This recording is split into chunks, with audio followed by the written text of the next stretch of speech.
کرتا وہی ایک اللہ ہے.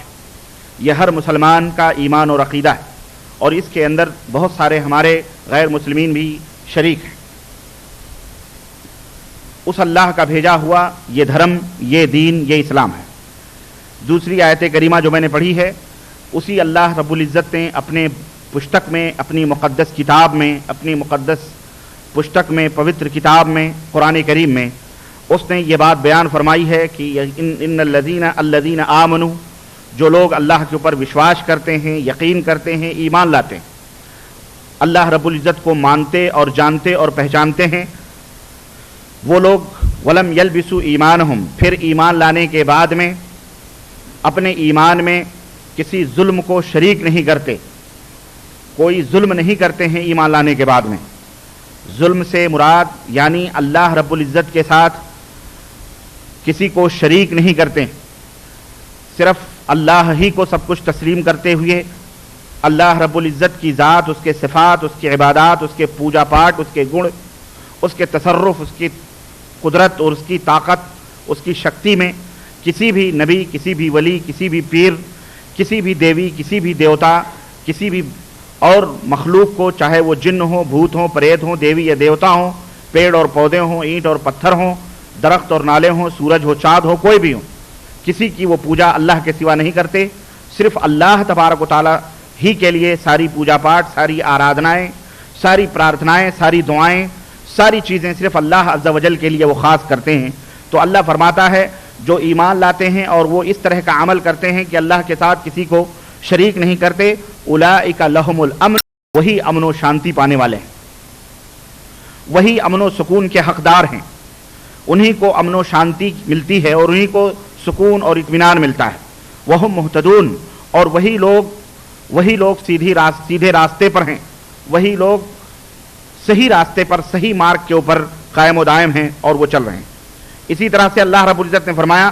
وما ارسلناک الا رحمۃ للعالمین، اے حبیب، اے نبی، اے رسول، اے ہمارے دودت، اے اس دین کے پرچارک، شکشک، ہم جو تمہیں اس دنیا کے اندر بھیج رہے ہیں تو ہم ساری کائنات کے لیے آپ تم کو رحمت بنا کر کے بھیج رہے ہیں.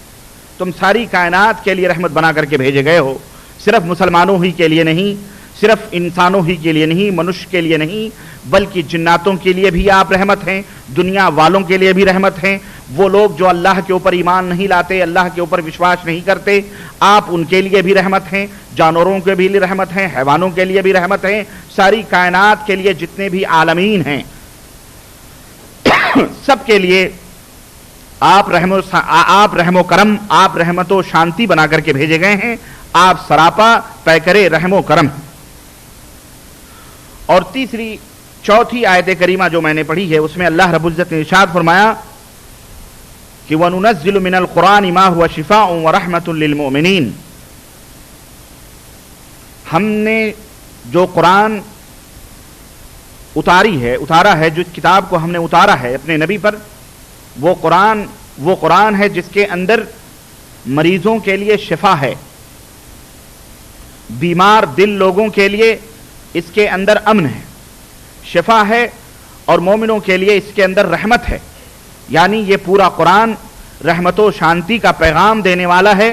اس کے اندر کسی کے اوپر ظلم اور زیادتی کی کوئی شکشا، کوئی تعلیم، کوئی درس، کوئی سبق نہیں دیا گیا ہے، بلکہ یہ پورا قرآن رحمت ہے اور شفا ہے. ولا یزید الظالمین الا خسارا، لیکن جو ظالم ہیں، اللہ کے ساتھ شرک کرنے والے ہیں، اللہ کا کھاتے ہیں، اللہ کا پیتے ہیں، اللہ نے انہیں سوچھ جیون دیا ہوا ہے، خوشحال زندگی بخشی ہے، بہترین قد و قامت عطا فرمایا ہے، بہترین جسم دیا ہے. یہ زمین جس نے دی ہے، یہ آسمان کی چھت جس نے دی ہے، یہ ہوا، یہ آگ، یہ پانی، یہ سورج، یہ تمام سب چیزیں جس نے اس منش کو، اس انسان کو دی ہیں، لیکن اس کے باوجود بھی وہ اللہ کا حکم نہیں مانتا ہے، اللہ کے آگیا کا پالن نہیں کرتا ہے، اسلام دھرم کے نیموں کا النگھن اگر وہ کرتا ہے تو پھر وہ ظالم ہے، وہی سرکش ہے. اس کے لیے اس کے اندر خسارہ ہی خسارہ ہے، نقصان ہی نقصان ہے. دوستو اور بھائیوں، امن و سلامتی، سکون اور شانتی یہ اللہ عز و جل کی بہت عظیم نعمت ہے، جس کی جستجو، جس کی تلاش ہر انسان کو اس دنیا کے اندر ہے. ہر فرد، ہر سوسائٹی، ہر سماج، ہر ملک، ہر وطن، ہر خاندان، ہر مذہب اور ہر دھرم امن و سلامتی، سکون اور شانتی کی جستجو اور تلاش میں. گویا ہر جاندار کی یہ خواہش ہے کہ وہ جہاں کہیں بھی سکونت اختیار کرے،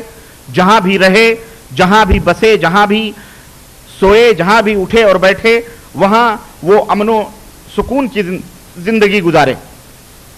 لیکن سوال یہ پیدا ہوتا ہے کہ آئیے سب سے پہلے ہم یہ دیکھتے ہیں کہ امن و شانتی کس کو کہتے ہیں، امن و شانتی کا مفہوم کیا ہے، امن و سکون کا مطلب کیا ہے. امن و شانتی کا الٹا اور اس کا عکس خوف اور دہشت ہے، ڈر اور آتنکوادیت ہے. جہاں امن و شانتی ہوگی وہاں پر آتنکوادیت یا دہشت گردی نہیں ہوگی. جس طرح سے پانی کا الٹا آگ ہے اور آگ کا الٹا پانی ہے، اسی طرح جس طرح سے تاریکی کا الٹا اجالا ہے اور اجالا کا الٹا تاریکی ہے، اسی طرح سے امن و شانتی کا الٹا دہشت گردی ہے، آتنکوادیت ہے. امن و شانتی کس کو کہتے ہیں؟ امن و شانتی، سکون و اطمینان، دل کے سکون و اطمینان کو کہتے ہیں. خوف و دہشت، ڈر کے نہ ہونے کو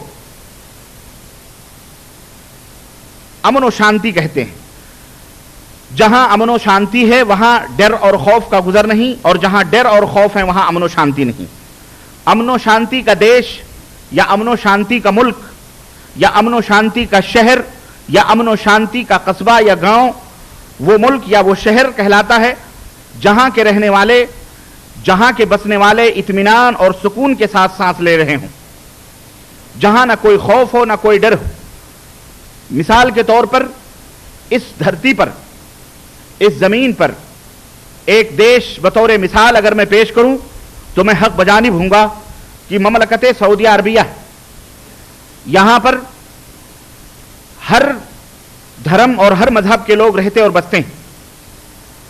یہاں پر جو امن اور جو سکون اور جو شانتی انسان کو میسر ہے، اس روئے زمین پر کوئی بھی ایسا بھی خطہ ارض نہیں،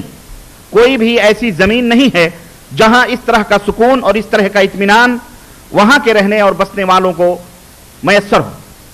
یہاں پر رات کی تاریکیاں ہوں یا دن کے اجالے ہوں، آپ صحراؤں میں گاڑیاں لے کر کے چلے جائیں، آپ کی گاڑی